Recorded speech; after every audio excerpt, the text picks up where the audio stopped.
Bonjour, vous souhaitez isoler vos combles perdus pour améliorer votre confort? Vous avez raison, jusqu'à 30% de déperdition énergétique passe par le plafond. Aujourd'hui, nous allons vous montrer comment isoler votre comble avec de la laine de verre à souffler. Pour débuter, nous allons dégager et nettoyer le comble. Ensuite, nous allons positionner la membrane d'étanchéité à l'air.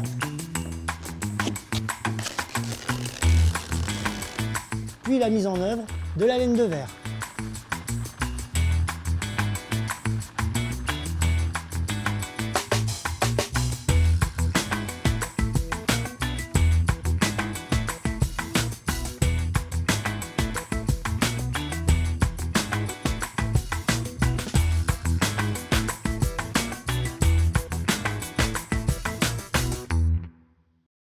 Avant de commencer, nous allons dégager et nettoyer le comble.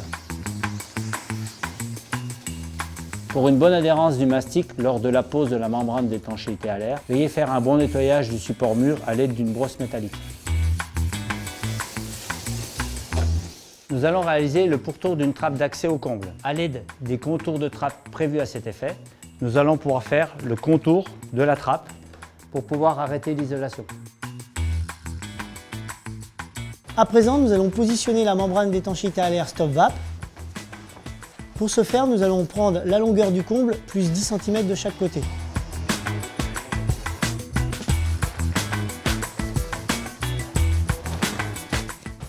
Je vais vous montrer la découpe de la membrane au niveau d'un tuyau des vents des toilettes. Prendre la mesure du mur jusqu'à l'axe du tuyau. Reporter sur votre membrane à l'aide d'un marqueur. Majorer de 10 cm pour le relever le long du mur. Faites une découpe en forme de croix afin de faciliter la mise en place de l'isostretch final pour faire l'étanchéité à l'air. Après avoir positionné la membrane d'étanchéité à l'air au pourtour du tuyau, nous allons faire le raccord à l'aide de l'adhésif Vario Fast Step. Ensuite, nous allons faire l'étanchéité à l'air autour de notre tuyau à l'aide de notre adhésif isostretch. L'adhésif est composé de deux peulages, une partie large et une partie courte. La partie large se trouvera en partie supérieure du tuyau. Prendre la dimension du tuyau plus environ 5 cm. Découper à l'aide d'un ciseau. Plier en deux l'adhésif, retirer le pelage sur la grande partie. Venez appliquer l'adhésif autour du tuyau. Après avoir collé la première partie sur le tuyau, retirez le pelage afin d'étirer la partie basse pour créer une collerette. Nous allons répéter cette opération sur tous les autres points singuliers. Dans le cas d'une gaine isolée, remontez la partie isolante afin de pouvoir positionner l'isostretch sur le raccord rigide de la bouche d'extraction.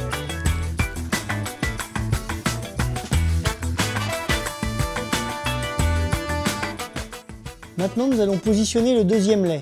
Gardez bien les 10 cm de recouvrement sur la périphérie, puis positionnez le deuxième lait avec 10 cm de recouvrement sur le premier. Déroulez pour pouvoir bien adhésiver la partie, puis répétez cette action à chaque lait suivant. Dans le cas d'un spot encastré, déroulez la membrane d'étanchéité à l'air jusqu'au niveau du spot, marquez une entaille à l'axe du spot, déroulez la membrane, découpez un cercle d'environ 10 cm de diamètre. Une fois que la découpe de la membrane est terminée autour du spot, nous allons le protéger car il ne doit pas être au contact de l'isolation.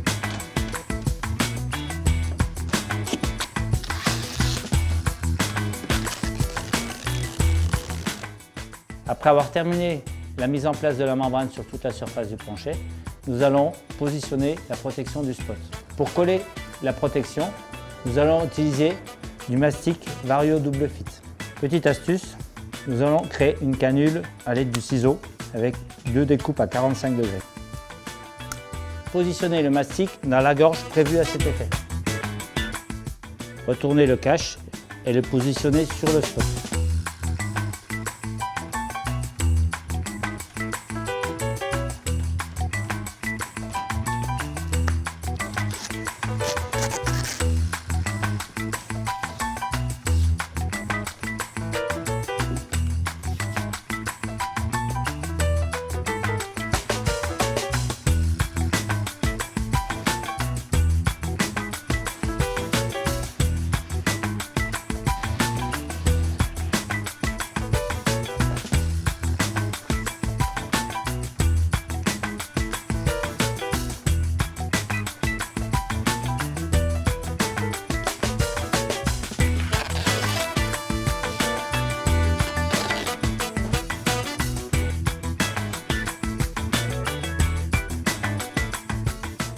Après avoir positionné toute la membrane, nous allons appliquer le mastic Vario Double Fit sur toute la périphérie à l'endroit où nous avons nettoyé en début de chantier. Appliquer un cordon régulier, positionner la membrane sur le joint mastic, puis appliquer sans écraser le joint.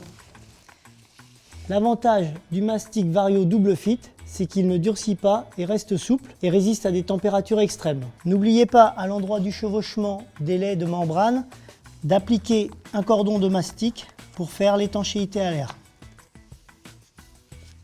Nous allons à présent réaliser l'étanchéité à l'air de l'entourage de la trappe. Réaliser un cordon de mastic sur toute la périphérie, puis venir faire les jonctions avec l'adhésif. Après avoir préparé le comble, nous allons maintenant souffler la laine de verre. Pour ce faire, nous avons besoin de Macardissimo, qui est une machine pour démotter la laine de verre, qui est reliée à Macomblissimo, qui est une machine qui va souffler la laine de verre. Ces deux machines sont reliées au secteur. Pour alimenter Macardissimo, nous allons couper chaque sac de laine de verre à souffler en deux.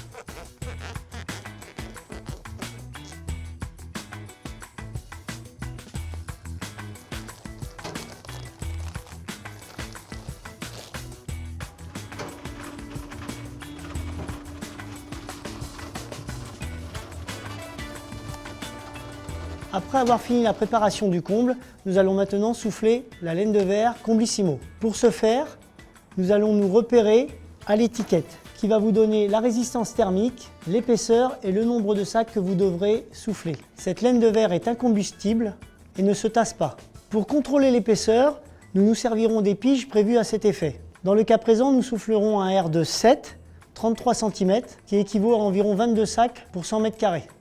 Dans le cas d'un boîtier électrique qui est recouvert par la laine de verre, nous allons mettre en place un repérage spécifique pour boîtier électrique. Munissez-vous d'un masque jetable et pour ce qui est du soufflage, positionnez toujours le tuyau horizontalement pour un soufflage homogène. Pour les secteurs un peu plus exigus, mettez la main devant la sortie pour pouvoir ralentir la laine de verre.